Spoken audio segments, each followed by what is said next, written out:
Ayo vivikna mayama vidu turuva. Ayo Brigenda vikridita yutha pateva.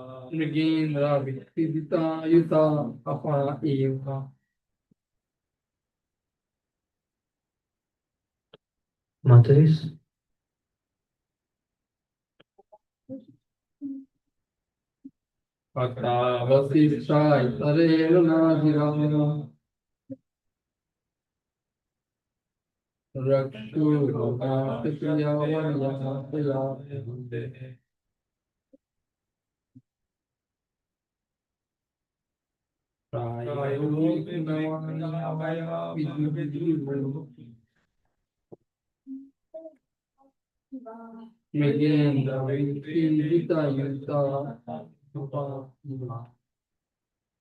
Ata Avashishtaha. The remaining soldiers who were not killed. Itare, others. Rana Ajirat, from the battlefield. Rakshaganaha, the Yakshas. Kshatriya Varya, of the greatest of the Kshatriyas or warriors. Of the greatest of the Kshatriyas or warriors. Sayakai, by the arrows.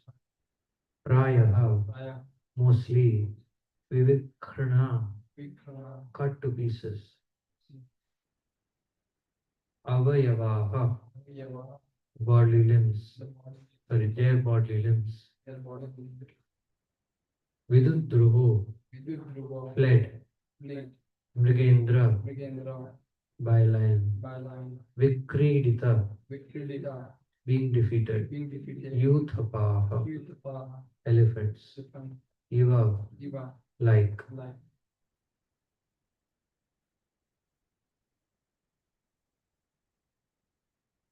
The remaining yakshas, who somehow or other were not killed, had their limbs cut to pieces by the arrows of the great warrior Dhruva Maharaj.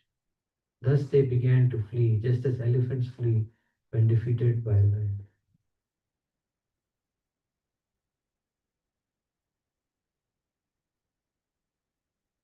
So I'll just continue reading the translations.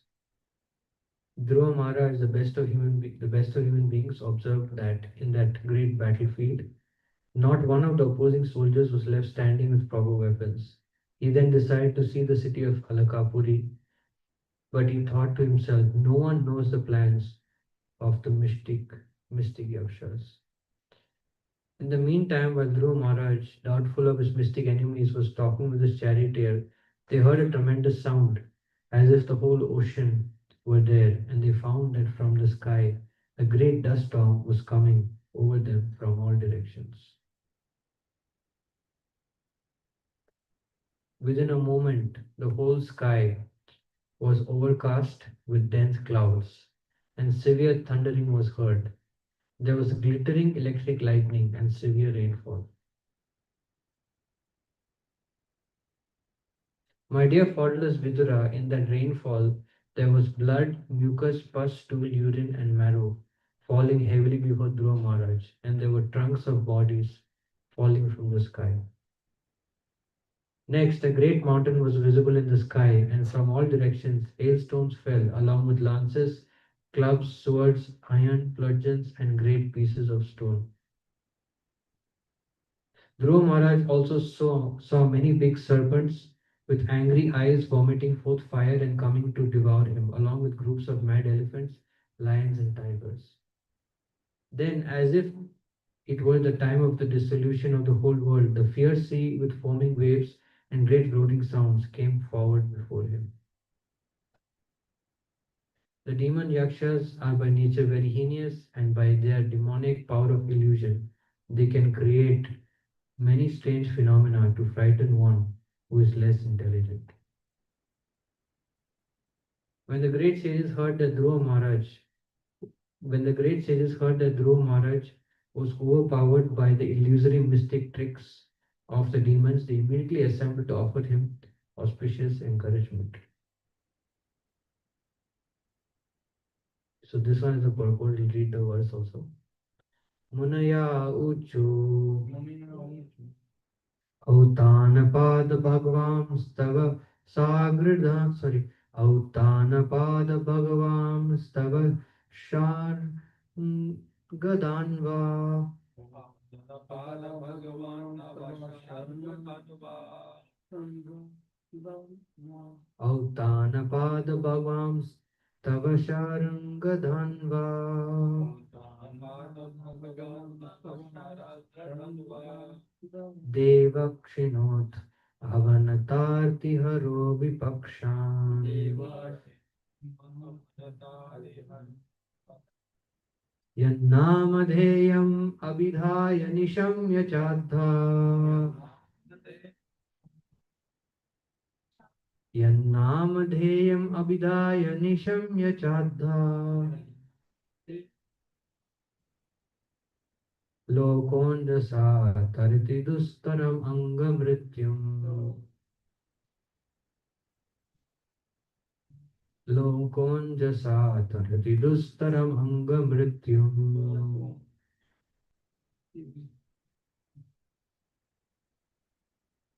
Munaya Uchu, the sages said, Uttanapada, O son of King Uttanapada, Bhagavan, the Supreme Personality of Godhead, Tava, your Sharanga Dhanva, one who bears the bow called Sharanga, Deva, the Lord, Krishnotu, may he kill, Avanata, of the surrendered soul, Arti, the distresses, Araha, who removes, Vipakshan, enemies, Yat, whose Namadheyam, holy name, Abhidhaya, uttering, Nishamya, hearing, Cha, also, Adha, immediately, Lokaha, persons, Anjasa, fully, Tarati, overcome, Dustaram, insurmountable, Anga, O Dhruva, Mrityum, death. Translation purport by Johannes Srila Prabhupada ki Jai. All the sages said, Dear Dhruva, O son of King Uttanapad, may the Supreme Personality of Godhead, known as Sarangadhanva, who relieves the distresses of his devotees, kill all your threatening enemies. The holy name of the Lord is as powerful as the Lord himself. Therefore, simply by chanting and hearing the holy name of the Lord, many men can be fully protected from fierce death without difficulty. Thus a devotee is saved. Purport Srila Prabhupada ki Jai. The great rishis approached Dhruva Maharaj at a time when his mind was very perplexed due to the magical feats exhibited by the yakshas. A devotee is always protected by the Supreme Personality of Godhead. By his inspiration only, the sages came to encourage Dhruva Maharaj and assure him that there was no danger because he was a soul fully surrendered to the Supreme Lord. By the grace of the Lord, if a devotee at the time of death can simply chant his holy name, Hare Krishna, Krishna Krishna, Hare Hare, Hare Ram, Ram, Hare Hare. Simply by chanting this Mahamantra, he immediately surpasses the great ocean of the material sky and enters the spiritual sky. He never has to come back for repetition of birth and death. Simply by chanting the holy name of the Lord, one can surpass the ocean of death. So Dhruva Maharaj was certainly able to surpass the illusory magical feats of the yakshas, which for the time being disturbed his mind. Again, Om Jnanatimramdasya Jnananjana Shalakaya Chakshurmritamena Tasmai Shri Gurave Namaः. Panchakalpatarubhyasya Kripasindhubhyacha Padmanam Pavanebhyo Vaishnavibhyo Namaः. Srila Prabhupada ki Jai. Humble obeisance all the devotees, I beg blessings of everyone, especially His grace. You will show Prabhu, so I can speak something which is useful. So, um, this is a very wonderful verse, and also in the following chapter, also the power of the holy name will be actually glorified. So, the most powerful process in this age of Kali is actually the chanting of the holy name.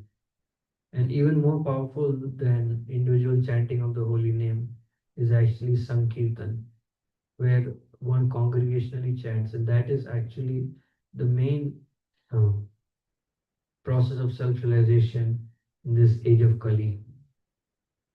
And that is central to this ISKCON movement. Srila Prabhupada established it. So, Dhruva Maharaj, although such a self realized person, and although Dhruva Maharaj has seen the Lord face to face, eye to eye, even then, the power of this material nature um, is so strong that, of course, Dhruva Maharaj is showing by his example. Is actually Dhruva Maharaj is glorifying the holy name of the Lord by this incident, because Dhruva Maharaj is not uh, ordinary soul, but is a very elevated, very realized soul. So actually, the purpose of um, bhakti means is to render transcendental loving service. So in this material world, for any conditioned soul, unless someone is engaged in continuous service, loving service, which has no motivation and is not interrupted, unless one is constantly engaged, this material nature is so strong that at any time one may become distracted. I'll not use the word one may fall down or be destroyed, because I mean, of course, that can happen also, but at least from for practical purposes, we'll be distracted. We'll be distracted. So this world is a world of distraction, and the only way that one can actually overcome uh, this distraction is by constantly remaining engaged in the service of the Lord, in the association of devotees, by constantly hearing the glories of the Lord, and by constantly being in the association of devotees. So, the most powerful process in this age is actually the congregational chanting, not just chanting, but congregational chanting. Congregational chanting is very, very powerful. And although we may have many other services, we may have many other responsibilities, but our first and foremost duty in this movement is to be enthusiastic. And one can only be enthusiastic when he feels something in his heart, when he sees something attractive. Otherwise, he cannot be enthusiastic. Artificially, we cannot be enthusiastic. So, the quickest way for us to become enthusiastic, the quickest way for us to actually elevate our consciousness is by the process of Nam Sankirtan. Specifically, Nam Sankirtan. Why? Because Nams, in the process of Nam Sankirtan, one's body, mind, and soul, everything is fully engaged. Otherwise, many times we see also the if we are, even sometimes we are sitting in the class, sometimes we are chanting our japa or doing any other service, many times the mind is free. But in Sankirtan, there is a great advantage that if one fully engages in chanting and dancing, then that is the easiest way for the mind to become absorbed and for the soul to actually taste the nectar of spiritual life. So, this is most important. This is central. Srila Prabhupada says so many times that Prabhupada actually started with this Nam Sankirtan. So, of course, there are different types of chanting, and the most um, powerful kind of chanting is chanting the pure name of the Lord, Shuddha Nam. That's the most powerful. And in order to reach that stage, one has to very diligently follow the process of chanting in the association of wonderful devotees. And of course, the most powerful thing is to actually chant and to serve someone who has realized the name, who's realized the name. Actually, what is the name? The holy name of Krishna is actually the call of the soul for unmotivated, uninterrupted loving service. That is the purpose of the chanting of the holy name. So, when we render some service to Krishna with absorption, to that extent, um, we actually get some kind of experience. Sometimes we may not experience anything, but at least we can experience the divinity and the greatness of the pure devotees of the Lord. And then from that experience comes the spontaneous desire to actually reciprocate with that reciprocation. So when Krishna or Krishna's pure devotee, when they actually give us something special in our life, then we have a desire to reciprocate. And that reciprocation is called service. When that service becomes unmotivated, uninterrupted, then we have a chance to actually taste Ananda. So these pure devotees, they're always swimming in that Ananda, and that's their subsistence, that's their platform of existence. So there's no end to Krishna consciousness. Krishna consciousness is unlimited because Krishna is unlimited. Krishna's reciprocation is unlimited. Krishna's service is unlimited. So it is very important for us as devotees in this Krishna conscious movement to constantly engage our mind in the service of the Lord and always understand that bhakti is actually a privilege. It's a privilege. It's not a right. Speak for myself. It's not a right. You don't have right to perform bhakti. We have right as soul. We have right in one sense, but still, unless Guru and the Vaishnavas, unless they bless us, it's impossible. On one's own, it is impossible for a devotee to actually perform bhakti. But when, by the mercy of a spiritual master, when the bhakti energy comes in the heart, then only it is possible. Then only it's possible. And Krishna is supremely independent. Krishna can decide whatever he wants. But the great news for us is that Krishna is subservient to his pure devotees. Therefore, if we simply hold the lotus feet of the pure devotees, then our success is guaranteed. Success is fully guaranteed. So that should be our only concern, to follow the instructions of Srila Prabhupada. So there are many wonderful pastimes of Srila Prabhupada. There is one wonderful pastime of Prabhupada, that Prabhupada was one day in Jhansi. Prabhupada was wearing a Kadamba garland, and Prabhupada was chanting and dancing, playing mridanga for like 72 hours. And Of course, there was one disciple of Prabhupada. His name is Acharya Prabhakar. I don't know what's his initiated name, but okay. So yeah, his name was Acharya Prabhakar Das. I don't remember, but that was the name I remember being mentioned in that memory. So Prabhupada was chanting and dancing with so much happiness. And this devotee asked Prabhupada that Prabhupada, there's no Kadamba garland available here. How you got this garland? And Prabhupada said that yes, I was chanting and dancing for so long.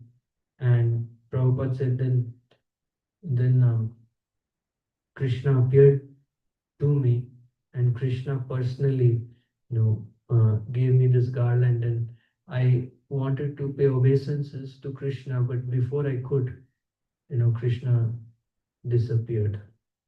So this is the power of chanting. This is the power of chanting. So, um, and our founder Acharya mentioned to us that there are 10 offenses to the chanting of the holy name, and we have to sincerely try to avoid the 10 offenses. And of course, the greatest offense or the most dangerous offense is to disobey.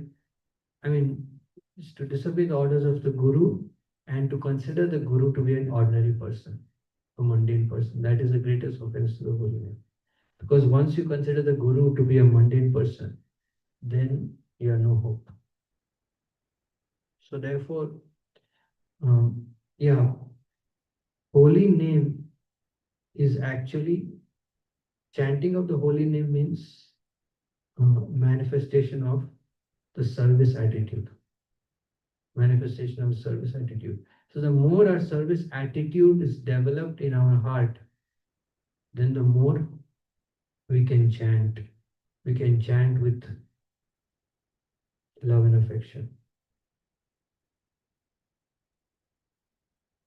So we should always remember that Krishna consciousness is a consciousness, not just an activity, it's a consciousness. And therefore, the consciousness has to be continuously, meticulously cultivated. It's like His Holiness Ramakrishna Maharaj one time was saying that it said, Prabhupada told him, Srila Prabhupada told him.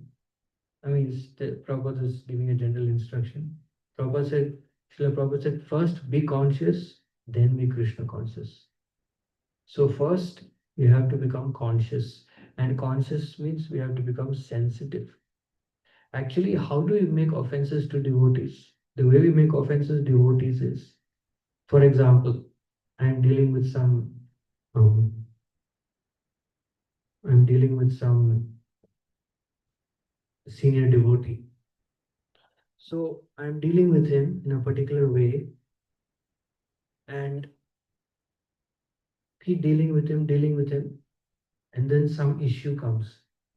Maybe some managerial, discussion comes, and then I speak to him like he is my friend. I start advising, Prabhu, you should be doing like this. So what happened is I became insensitive. I did not keep the relationship in perspective, and I spoke just the way I wanted, how I wanted. So then what happened? It may or may not be an offense, quote unquote, but then the devotee may be a little hurt. Or that devotee may think that, okay, now actually senior devotees I've seen like many wonderful, genuine senior devotees. If you disrespect them, no, senior devotees will not become upset. Senior devotees, what they will think, okay, so this person from now on wants me to be his friend. So no problem, I'll be his friend. But Krishna cannot tolerate that. Krishna cannot tolerate disrespect to senior devotees.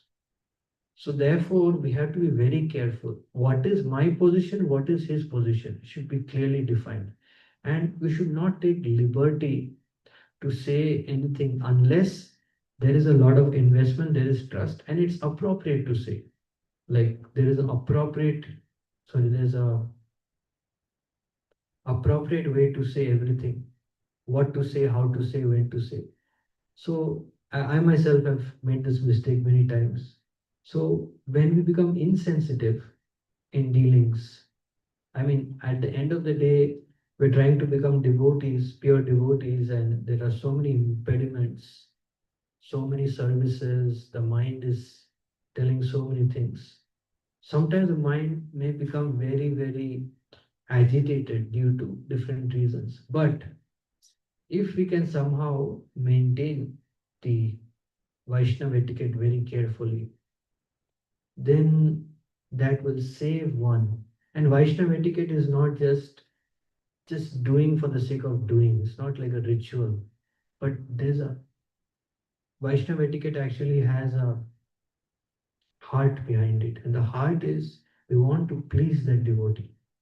We want to please that. Like Sri Radha was telling one time that it's not that we want to avoid offense because we're just afraid of the reaction, but we want to avoid offense because we want to please Krishna. We want Krishna to be very much pleased.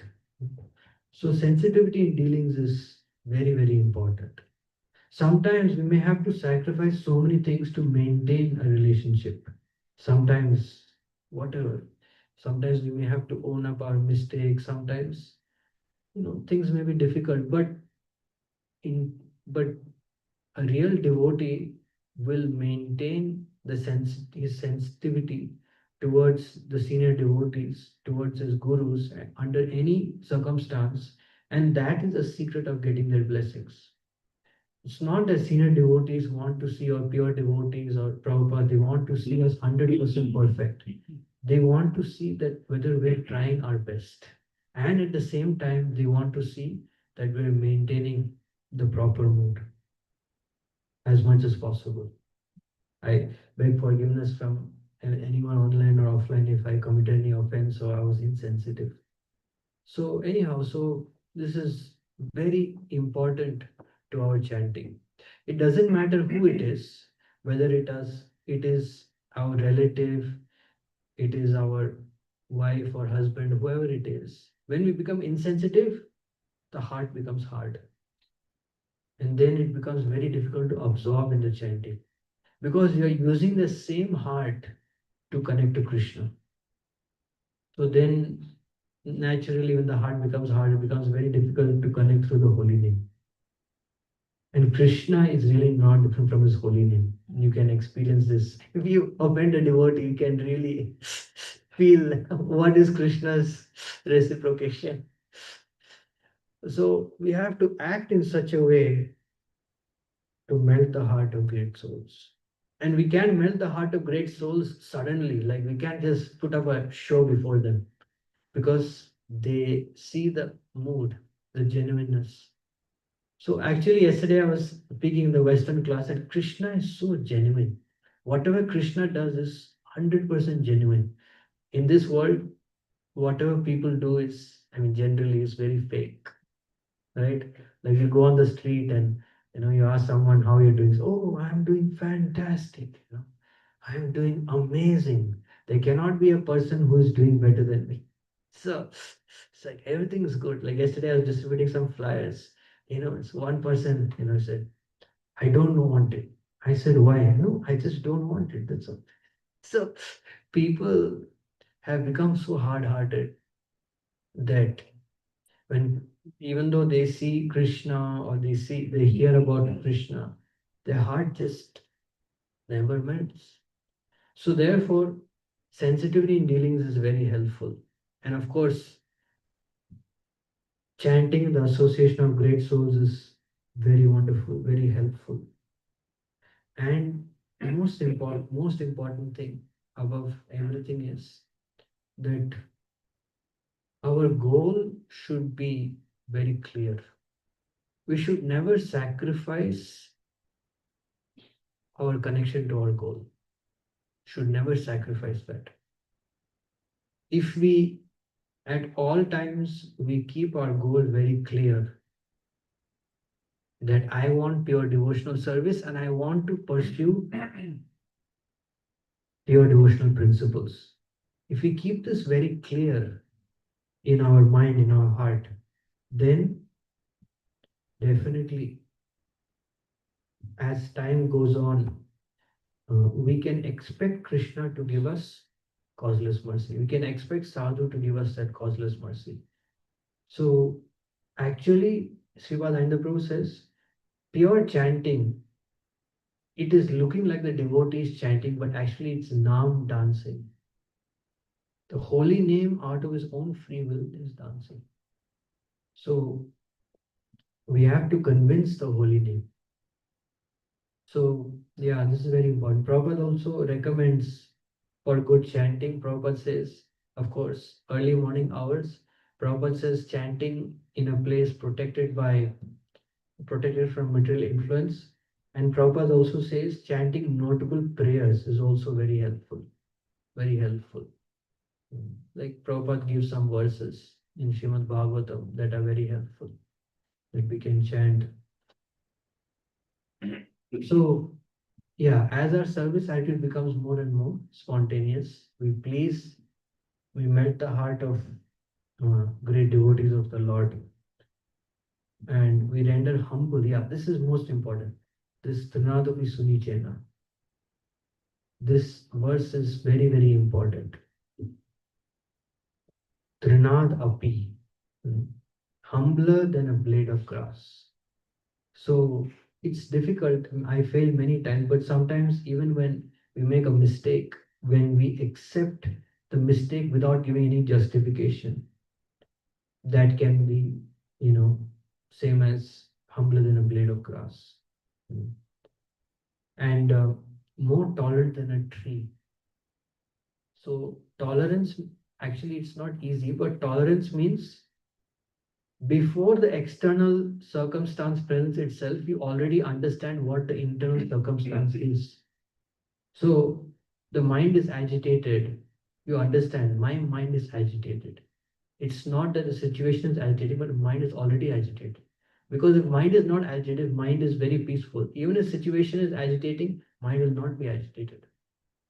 So if one has this, one is internally absorbed.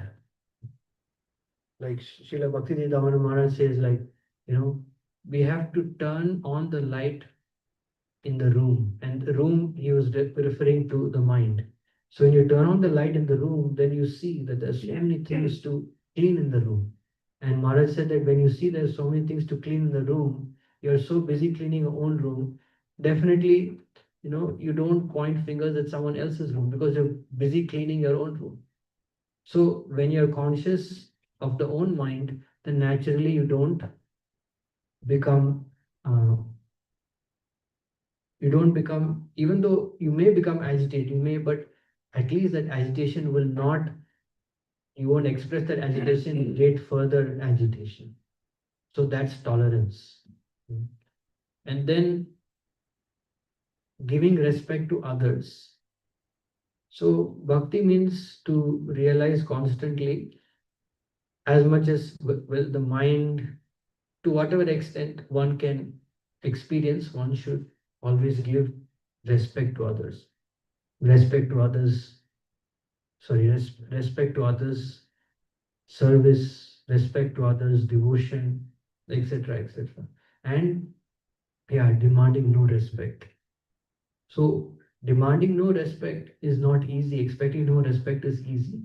But the best thing is that actually, why do we demand, why do we need respect? Because as spirit soul, we need affection from Krishna. So we think respect is that affection. That's why we long for respect. But when we get that affection from senior devotees, sincere devotees, and when you see like, wow, that even though I have so many bad qualities, still they are giving me so much affection. So then one feels safe and one feels protected under their shelter. So these four things, when we apply, then we can chant, then we can chant, then we can read, then we can hear, etc., etc. So this reading and chanting process is eternal. It's very important. And just like example is given of a field, a paddy field.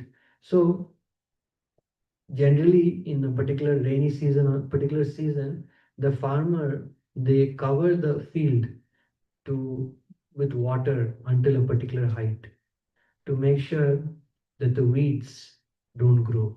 So in the same way, if we are always busy in hearing and chanting, something hearing and chanting, something, even when we're taking shower also, if we can recite some prayer, we can hear some kirtan. If we're always busy, mind is always busy, then even though the desire for name, fame, prestige may be there, it will not manifest.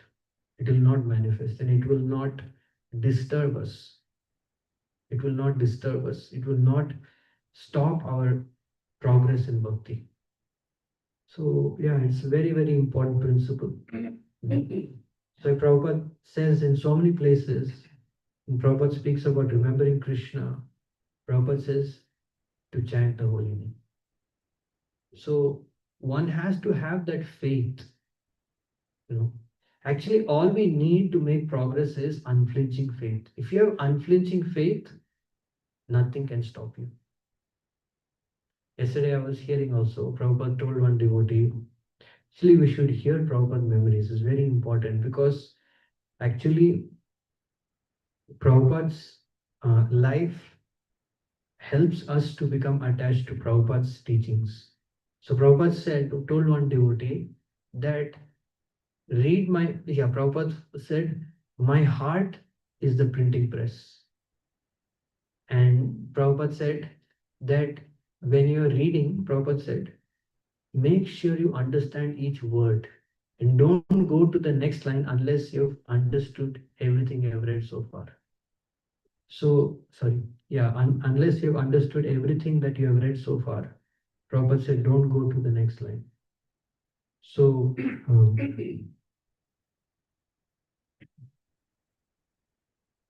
yeah, that's reading about Krishna, hearing about Krishna um, is very, very powerful. Nectar of Instruction says that if we chant very carefully and if we hear Krishna's pastimes regularly, then Nectar of Instruction says, and Prabhupada says in the purport, that our disease, that we don't have taste for the holy name, that will actually be cured.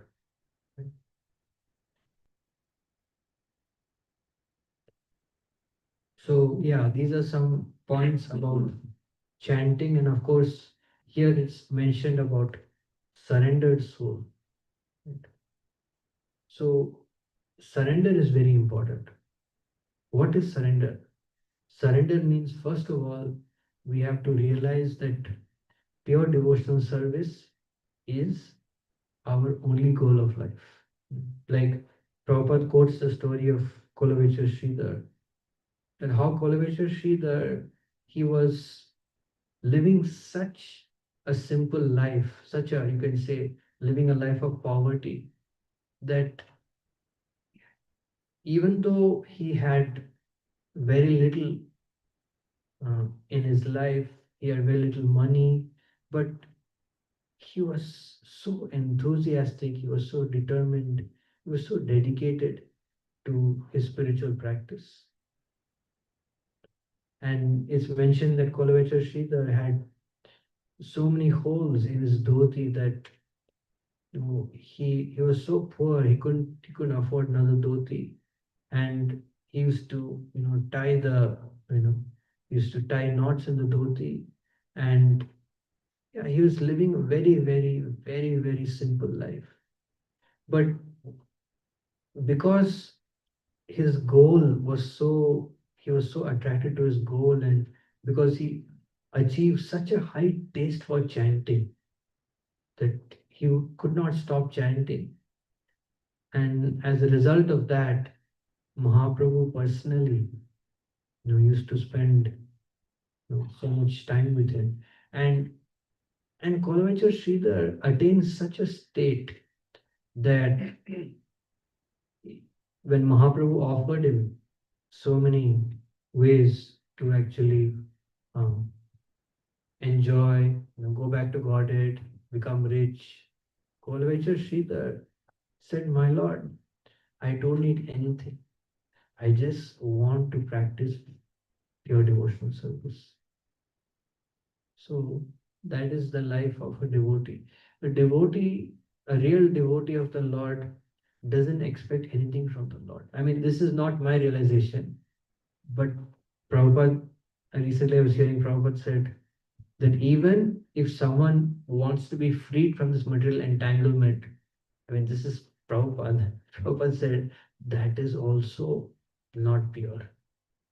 Prabhupada said that it is a loving relationship, and in a loving relationship, one does not have any demand. That verse that Mahaprabhu says, Mama Janmani Janmanishwari. So, of course, this is Prabhupada's personal realization. Prabhupada says, I can go to hell for this to please Lord Chaitanya Mahaprabhu. And so many similar statements. But the point is that um, one has to be dedicated. One has to be dedicated.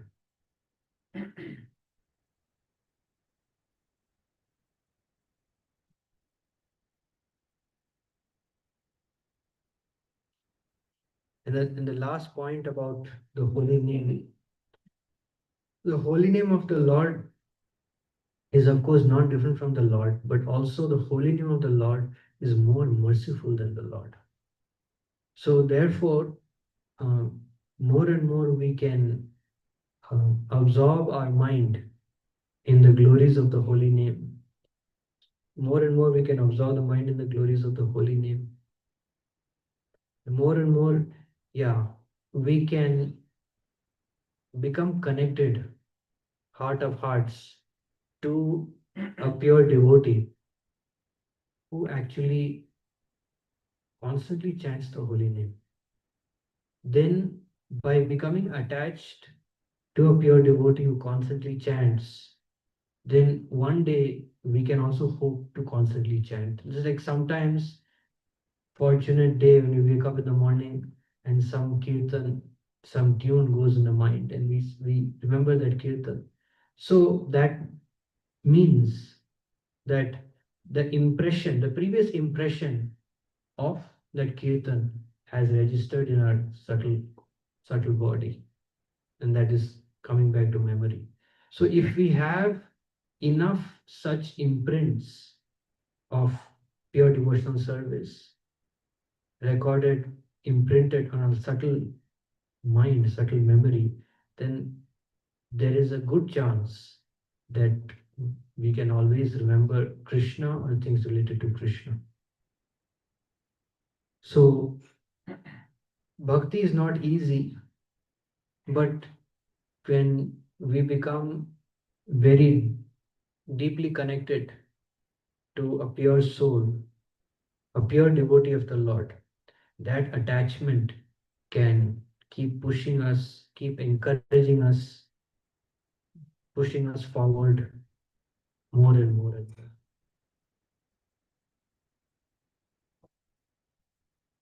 And Sri Bhaktivinoda Thakur also recommends that sometimes if we don't have good association, can you stop?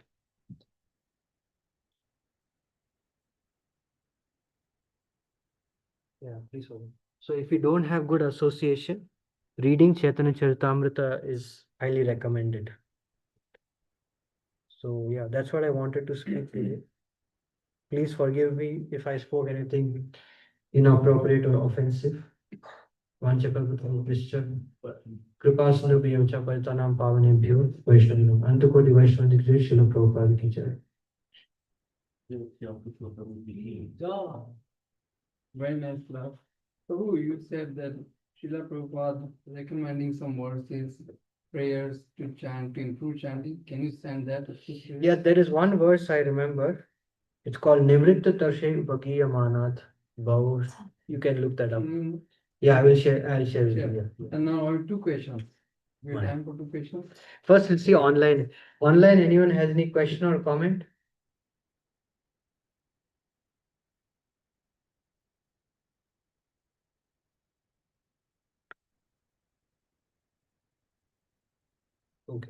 Online, nobody has any question or comment? Okay, so then we'll end the class with, or Wait, okay, I have a right? question. Yes. Two questions. Mm. When we are close with devotees Mm. or guru, Mm. even the deity service Mm. or prasad, Mm. we get familiar with them very easily. Mm. When we are familiar, we take it granted, Mm. right? Mm. And then, so how to remain in a gratitude mood, even though you are familiar, and when you have familiarity with the devotees or guru or deities, like prasad, we have access to so much prasad, Mm. we take granted. But there are some devotees, they never see prasad. Mm. For them, the small prasad is so much value. Mm. But here we just, who cares? And devotee too, when you senior devotee comes, Mm. we granted. Mm. So the question is that how do we not become familiar even though we may have so much association? Yeah, so familiarity can be overcome by developing spiritual familiarity. So there is theoretical spiritual familiarity and there is experiential. So when Krishna is pleased, we may actually experience mm, like the greatness of devotees. But at least when we have a theoretical spiritual familiarity, which means we know the glory, then we draw a particular line, right? So we don't cross a line, because if you stay behind a line, a particular barrier, and you don't cross that, then there is always some distance between you and whatever it may be. So in that way, you at least don't become offensive. Actually, prasad, even deities, yeah, generally I see devotees, they follow, but actually the root of everything is actually devotees. Devotees is the main place where we end up become familiar, we make offense.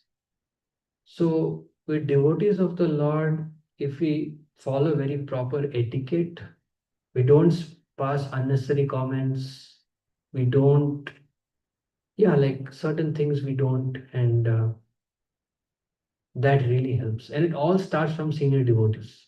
The senior devotees that we deal with, our Shiksha Guru, authority, it starts from there.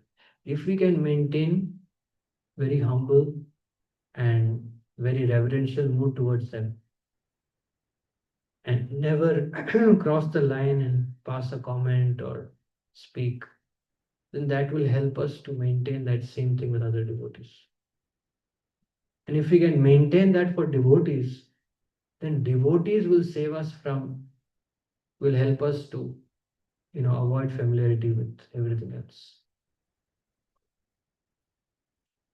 Because if we don't become familiar with devotees, what is familiarity actually? Familiarity does not mean that we should not go close or something. Familiarity means basically we don't give our what we can give. Like for example, what is familiarity with the deity? Familiarity with the deity means yes, I can do so much service, I don't do that service. That's familiarity. Speaking for myself, right? Means not being sensitive. If you become insensitive, then you're becoming familiar. If you become sensitive, then you can avoid familiarity. Hey Krishna Prabhuji, Dandat Pranam. Sorry to interrupt. Mm. Yes, ma'am. Prabhuji, the sentence that you said was not clear. What is familiarity with the deities? Please, if you could please repeat, Familiarity with the Prabhuji. deity means I can do this service. It may be little stretch, but I can do, but then I don't do it.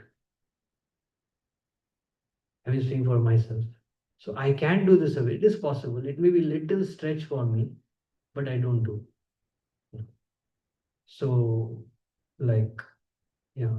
So that's familiarity with the deities. Of course, there's always we can do more and more and more, but you can understand. It's like Prabhupada says, when you eat, you can understand. You can understand. If you are not doing the best of ability, you can understand. Thank you, Prabhuji. Yes, Prabhu. One more question. What is the definition of humility? Humility means recognizing the greatness of others. That's what humility means. It's like just self, like trying to just artificially like push oneself down means I'm very small, I'm very fallen. But then humility means actually that person is so wonderful, and in the light of that person's greatness, I am insignificant. Insignificant is best. Insignificant, I am insignificant. I'm insignificant and I'm dependent and I take shelter of their grace. That is positive. So that person is very great. I'm I'm insignificant. But then I become significant by taking shelter of that person. So that's proper humility. So I have hope because I can take shelter. Mm. So it's not like just artificially just trying to how to say push oneself down. I'm good for nothing. Yeah. And actually, yeah, that's best form of that's best platform of existence. Because on one hand, we have no power, but then because we take shelter, we have all power at the same time. Both at the same time. We have all hope, but at the same time, we have no hope also. I mean, in the other way, we have no hope, but at the same time, we have all hope.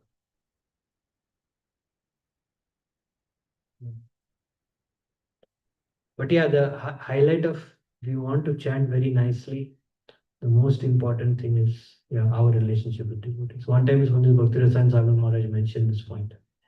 The main problem why we're not able to chant properly is because I speak for myself also that so we may deal with so many devotees, so many services, and if we may not be sensitive, that is the main cause.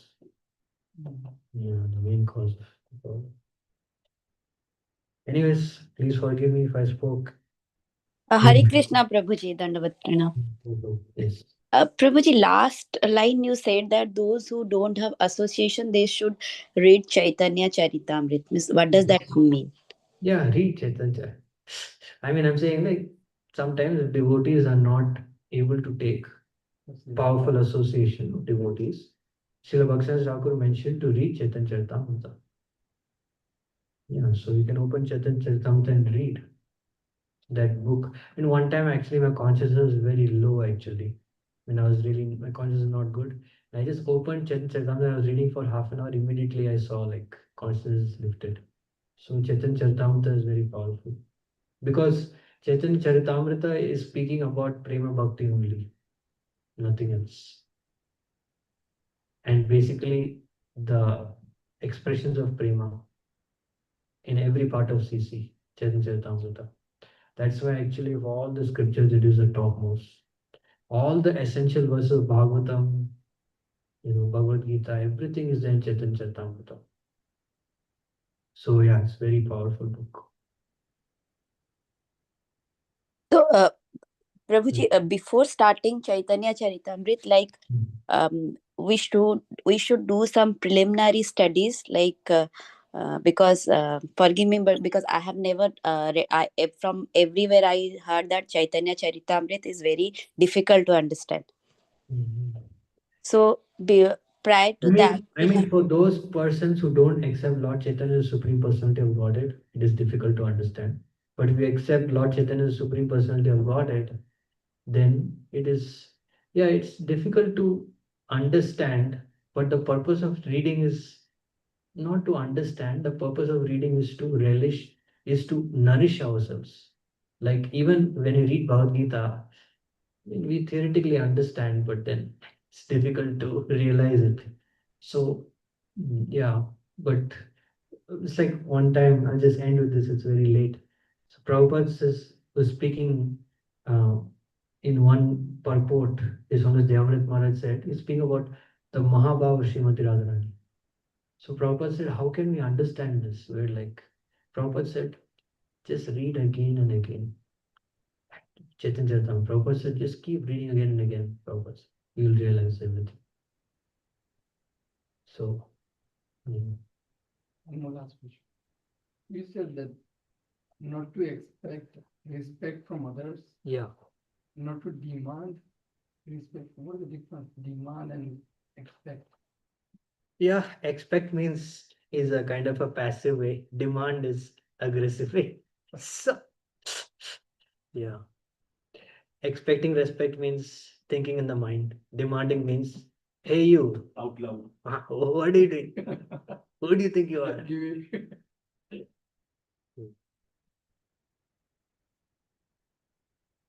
Again, I'm very sorry if I spoke anything wrong. Must have spoken something wrong. Need the blessings of everyone. Vanchakal pitaru vishchakupasana Vaitanam pavanebhyo Vaishnavebhyo namo Anta Koti Vaishnavebhyo Sri Prabhupada. Hare Krishna. Disgrace, yeah, Kishore, Prabhu ji ki. Jai.